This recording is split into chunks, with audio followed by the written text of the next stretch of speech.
لا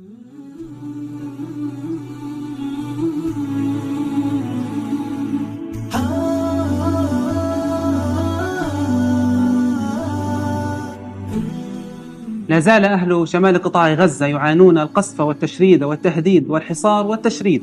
سنقوم اليوم بفضل الله سبحانه وتعالى وضمن الحملة الإغاثية الرابعة في مؤسسة الفتيان بتوفير هذه الطرود الغذائية لمئات الأسر المكلومة والنازحة هنا في مدينة غزة، لنكون لهم عونا وغوثا بإذن الله سبحانه وتعالى. ابقوا معنا لنزرع الأمل من جديد والحياة من جديد في قلوب أهلنا هنا في شمال قطاع غزة. يدنو وجلا فالليل طغى. كل بيت في غزة بحاجة لهذا الطرد الغذائي، مش كل بيت قادر يوفره. نحن الآن في شمال قطاع غزة ومن داخل مخيمات النزوح نوصل أماناتكم إلى أهلنا المكلومين المحتاجين لها.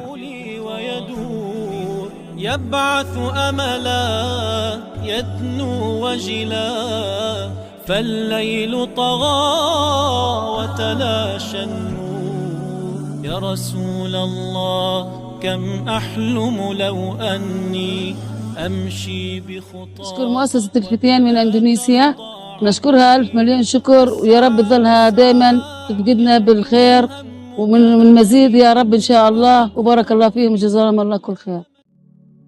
الحال فينا ما استقر والنور غاب ما ظهر، فهل ترى هذا يسر؟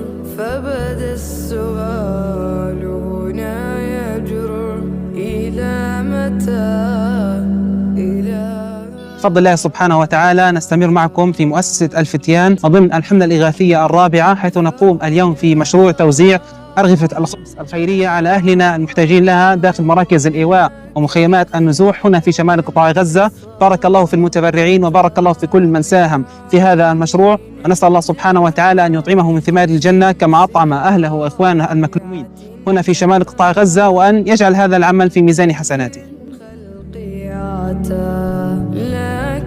شكرا مؤسسة الفتيان على هذا الخبز. شكرا في مؤسسة الفتيان على هذا الخبز، إن شاء الله من ميزانات حسناتهم يا رب، بارك الله فيهم.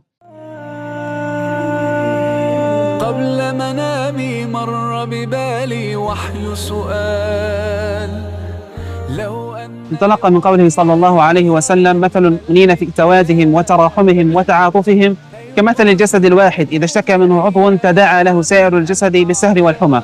في هذا اليوم المبارك وضمن الحملة الإغاثية الرابعة انطلق بعون الله سبحانه وتعالى في مؤسسة الفتيان في مشروع تجهيز وجبات الطعام الساخنة لأهلنا